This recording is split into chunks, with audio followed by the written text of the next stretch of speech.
Tutur Tinula.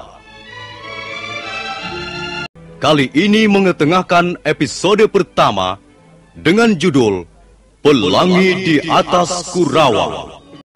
Dalam seri yang ke-22 ini didukung oleh para pemain Rusli sebagai Rangga Lawe, Lukman Tambose sebagai Empu Bajil, Bambang Jeger sebagai Kebo Mundarang, Iwan sebagai Prana Raja, Eli Panca sebagai Nyi Rongkot, Ferry Fadli sebagai Arya Kamandanu, Asdi Suhastra sebagai Empu Ranubaya, Wenda Lubis sebagai Wirot, Hari Aki sebagai Empu Hanggareksa, dan Nusri pembawa cerita.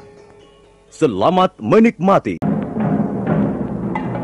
Rangga Lawe putra Arya Wiraraja itu berdiri tegak bagaikan sebatang pohon hutan.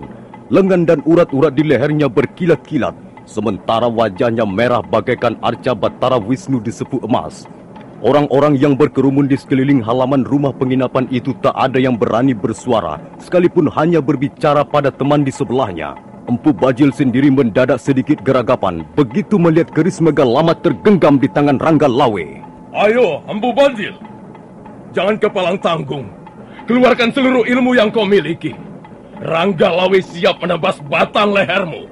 Pada saat itu, penunggang kuda berbadan tegap perkasa yang sejak tadi hanya melihat peristiwa dari atas punggung kudanya segera melompat ke arah gelanggang.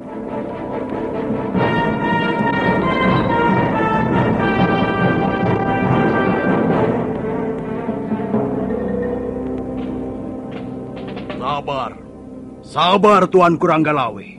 Sabar. Wah. Kalau diteruskan, hal ini bisa gawat. Bukankah kau Kebo Mundarang? Pati dari kerajaan Gelang-Gelang? Tuanku Rangga Lawe benar. Saya Kebo Mundarang. Mengapa kau turut campur urusan ini? Apa keperluanmu datang ke desa ini? Bukannya saya mau turut campur, Tuan Rangga Lawe. Saya turun ke gelanggang ini hanya untuk memintakan pengampunan atas kelancangan mereka, teman-teman saya. Oh, begitu. Jadi Empu Bajil, Dewi Sambi dan dua orang itu teman-temanmu? Demikianlah, Tuan. Mereka adalah teman saya. Lalu apakah kau bermaksud membela teman-temanmu itu Kebo Mundarang? Tuan Rangga Lawe, apakah tidak sebaiknya keris Megalamat disarungkan dulu? Rasanya kurang baik berbicara sambil menghunus pusaka begitu. Itu urusanku. Gampang. Pusakaku ini akan kuamankan. Kalau memang sudah meminum darah teman-temanmu itu. Jangan terburu nafsu, Tuan Rangga Lawe. Baiknya kita selesaikan persoalan dengan rasa persahabatan. Teman-temanmu itu sama sekali tidak bersikap sebagaimana seorang sahabat. Kau tahu tidak, Kebo Mundarang? Mereka sudah berani menghina prajurit Singasari. Mereka mengatakan prajurit Singasari hanyalah gentong nasi dan tidak becus bekerja. Nah, sekarang mereka akan melihat sendiri. Apakah prajurit Singasari seperti yang dikatakannya itu? Sungguh keterlaluan mereka ini. Dan saya harap Tuanku Rangga Lawe sudi memaafkannya. Saya yakin, pasti mereka tidak tahu bahwa mereka sedang berhadapan dengan seorang pendekar pilih tanding di zaman ini. Kalau mereka tahu, mereka pasti tidak akan berani melakukan kesalahan.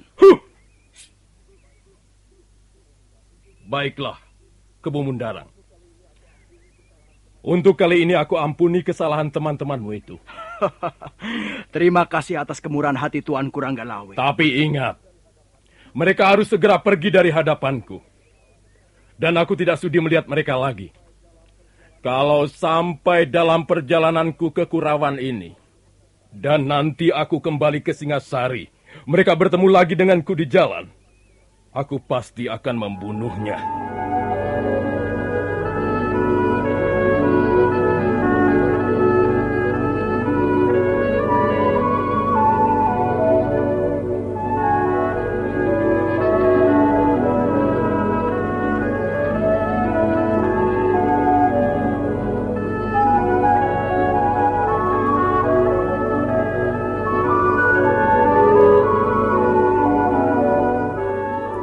Kebo Mundarang merasa lega melihat Rangga Lawe luluh hatinya. Maka takut hal-hal yang merugikan bisa terjadi lagi menimpa dirinya, selaku pati kerajaan Gelang-Gelang Kebomudarang segera memberi isyarat pada orang-orangnya. Dan sebentar kemudian, Empu Bajil, Dewi Sambi, Jaran Bangkal, Jaran Lejong dan Kebomudarang sendiri meninggalkan halaman rumah penginapan.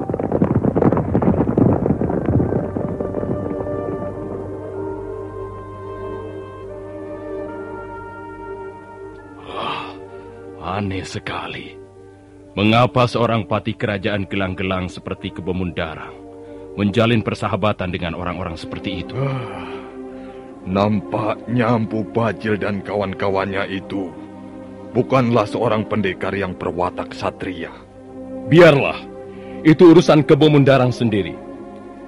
Yang penting kita harus tetap waspada. Jangan sampai ada sekelompok manusia menghina kita sebagai prajurit yang bertanggung jawab pada keamanan negara. Oh iya, bagaimana dengan Ganggadara, Paman Hanggareksa? Dia tidak apa-apa, Gusti. Hanya luka ringan saja. Sekarang sudah bisa berjalan seperti biasa. Kalau begitu perintahkan agar prajurit-prajurit mencabut patok-patok tenda. Dan kita teruskan perjalanan menuju Kurawan.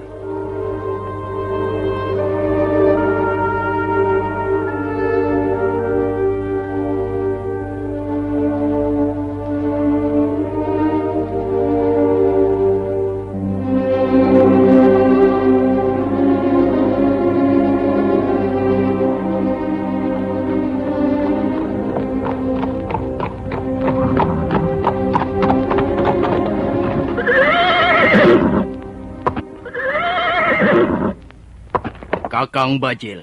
Ya, Gusti Pati. Aku tahu. Kau pasti masih penasaran, Kakang Bajil.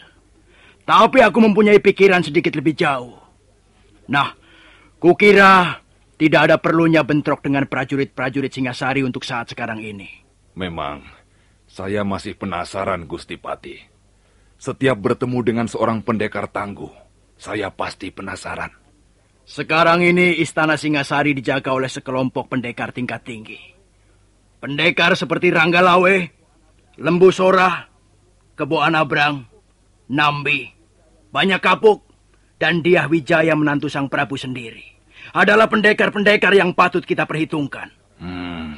Bagaimana dengan para pendukung Gelang-Gelang, Gusti Pati? Kalau para pendekar Singasari yang kusebutkan tadi bersatu padu, dalam arti seiring sejalan, kukira pertahanan Kertanegara sukar ditembus. Kita juga banyak mempunyai pendekar pilih tanding. Tapi kekuatan bala tentara Gelang-Gelang masih jauh dibanding bala tentara Singasari. Karena itu aku agak ragu-ragu. Aku khawatir rencana Prabu Jaya Katwang nantinya cuma tinggal di awang-awang. Rencana apa, Pati? Belum saatnya ku beritahukan padamu, Kakang Bajil. Nanti, suatu ketika Kakang Bajil akan tahu juga.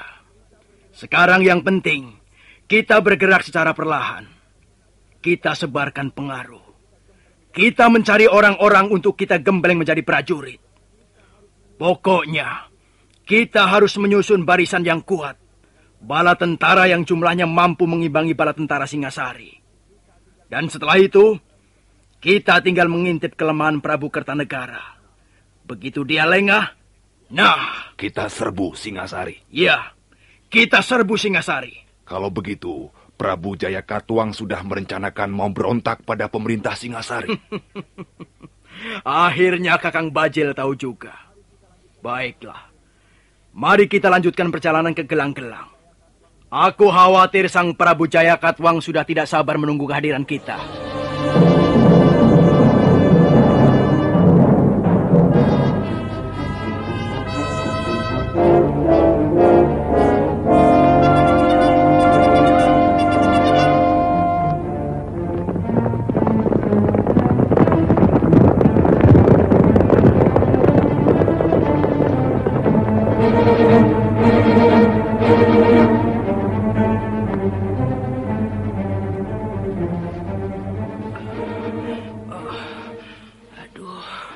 Kemana Angger Kamandanu? Tadi kulihat ada di sini. Kok tiba-tiba saja lenyap? Jangan-jangan salah lihat. Tapi tidak, aku tidak salah lihat. Cari siapa, Bi? Aduh, Angger ini bikin Bibi kaget saja. Cari saya ya? Iya, Angger. Angger Kamandanu disuruh pulang segera. Ayahanda sudah menunggu. Ayah sudah kembali dari Singasari? Sudah, Angger. Dan sekarang di rumah banyak sekali tamu. Tamu? Iya. Mereka semua berpakaian prajurit. Wah, masih muda-muda dan gagah-gagah, Angger. Berpakaian prajurit? Iya, Angger. Semua ada 24 orang. Kabarnya mereka dipimpin oleh seorang panglima kerajaan Singasari yang bernama Ranggalawe. Oh. Mari, Bi. Aku mau lihat.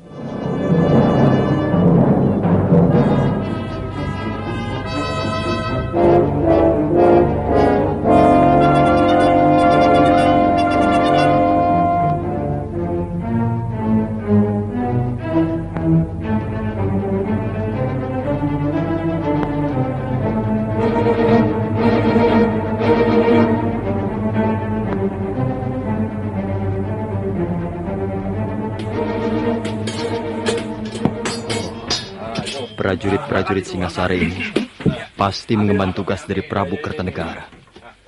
Pasti ada hubungannya dengan surat ayah yang sempat kubaca 2 malam yang lalu. Kalau begitu, Paman Ranubaya terancam keselamatannya. Aku harus segera memberitahukan hal ini padanya. Arya Kamandanu lalu menggunakan kemampuannya meringankan tubuh. Setelah menarik napas panjang beberapa kali, dia pun melompat pagar dan sebentar kemudian bayangannya sudah lenyap di balik gundukan bukit.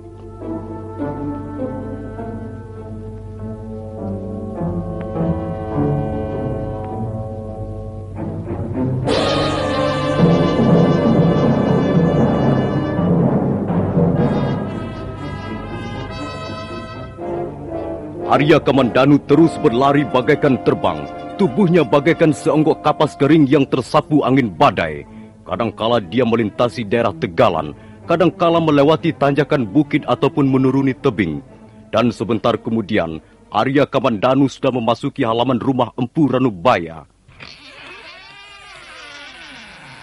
Oh, Paman. Paman harus segera menyingkir dari tempat ini, Paman. Paman harus segera pergi. Tenanglah, Kamandanu, tenang. Apa yang kau katakan itu tadi? Paman harus segera pergi meninggalkan rumah ini. Mengapa aku harus pergi? Di rumah ada prajurit-prajurit Singasari. Rupanya ayah telah memanggil mereka. Ayah telah melaporkan perihal Paman Ranubaya pada Prabu Kertanegara. Kau ini bicara apa, Kamandanu? Ayahmu telah melaporkan aku. Melaporkan apa? Saya kebetulan sempat membaca laporan yang ditulis ayah sebelum dibawa ke istana Singasari.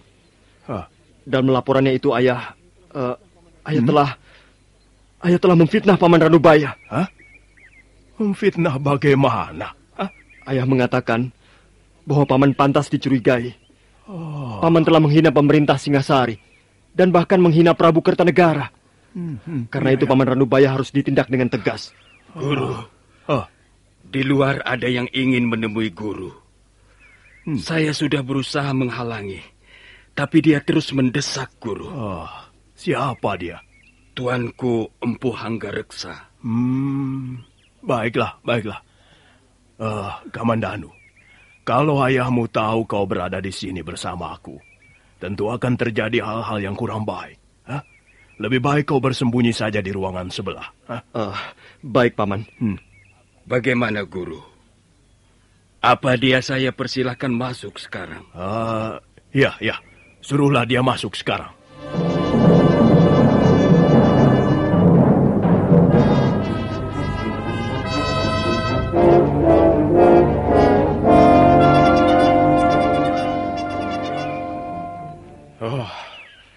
Ini adalah kesempatan terakhir untukmu, Kakang Ranubaya.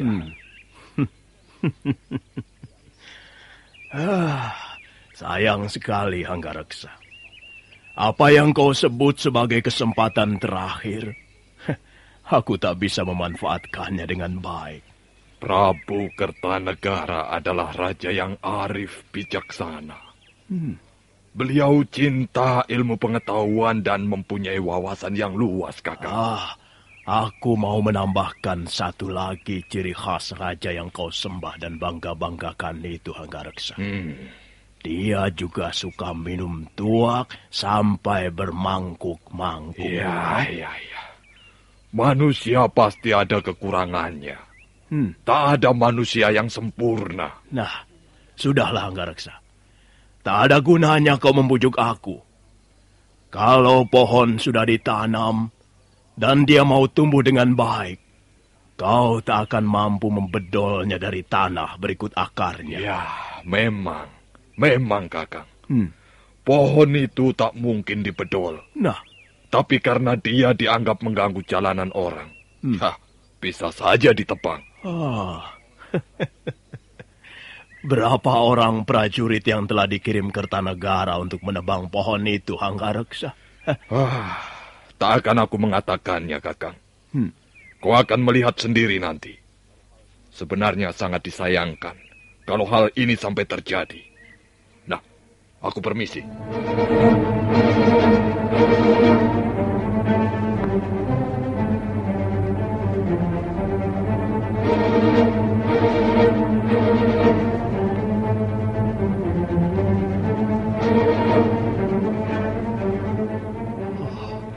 Maafkan perbuatan ayah saya, Paman. Saya merasa malu sekali. Kalau sampai terjadi apa-apa atas diri Paman Ranubaya, saya akan merasa ikut menanggung dosanya.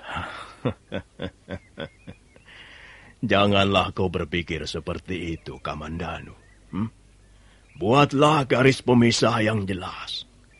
Gunakanlah penalaranmu sebening kaca, supaya otakmu tidak dikacaukan oleh banyak persoalan yang simpang siur, tumpang tindih. Paman, bolehkah saya mengetahui sesuatu? Apa yang ingin kau ketahui itu? Sebenarnya, apa yang membuat Paman Ranubaya tidak bersedia bekerja sama dengan ayah? Kamandanu, kalau kau ingin tahu sebabnya, baiklah. Aku akan menuturkannya padamu. Tuturku ini merupakan sebuah dongeng tentang seorang siswa atau murid yang ingin berbakti pada gurunya. Nah, coba kau lihat baik-baik. Kau anak seorang pencipta senjata pusaka. Kau pasti pernah mengenal gambar seperti ini. Ini. Itu gambar keris, Paman. Keris 7 lekukan. Nah, perhatikan gagangnya. Gagangnya terbuat dari dahan kering atau cangkring. Kau kenal keris seperti ini? Keris apa namanya? Ayahmu tidak pernah menceritakannya padamu? Ayah banyak menyimpan gambar-gambar keris, Paman. Salah satu di antaranya persis seperti gambar ini, Paman. Tapi ayah tidak pernah memberitahukan namanya. Iya. Nah, dengar baik-baik, Kamandanu. Barangkali pengetahuan ini nanti ada manfaatnya untukmu. Gambar ini gambar keris yang sangat ampuh. Namanya keris gandring. Nama itu diambil dari nama penciptanya sendiri, Empu Gandring.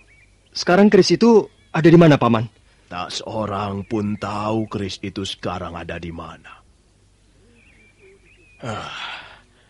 Keris itu diciptakan kurang lebih 70 tahun yang lalu.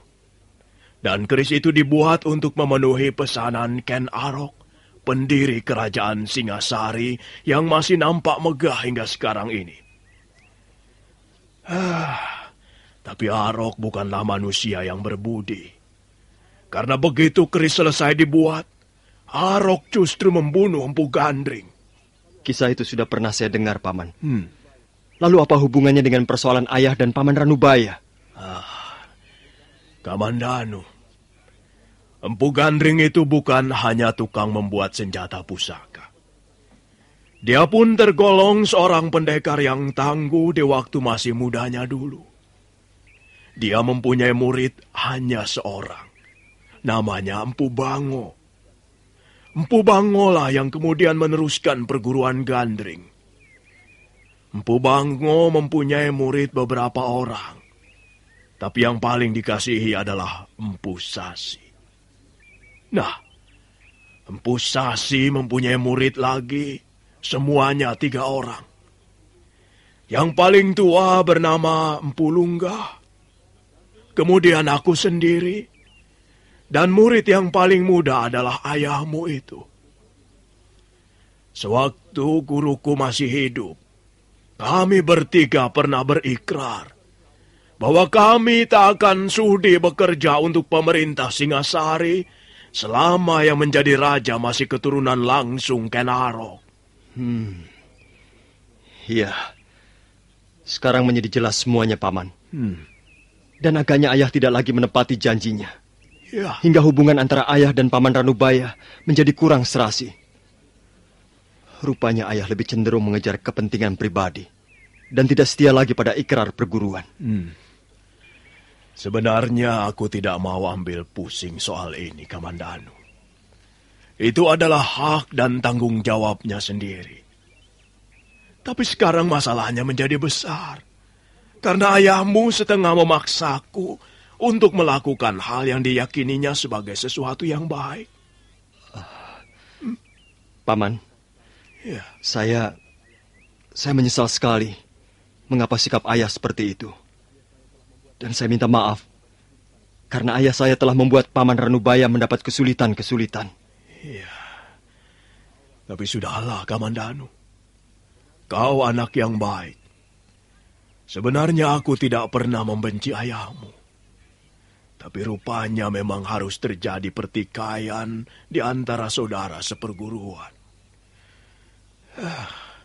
Sudahlah. Ini urusan kami berdua. Kau tidak perlu ikut campur. Kamandanu. Iya, Paman. Kukira masih ada waktu beberapa saat lagi. Aku ingin membicarakan hal yang sangat penting denganmu. Soal apa, Paman? Soal jurus naga puspa tahap yang ketiga.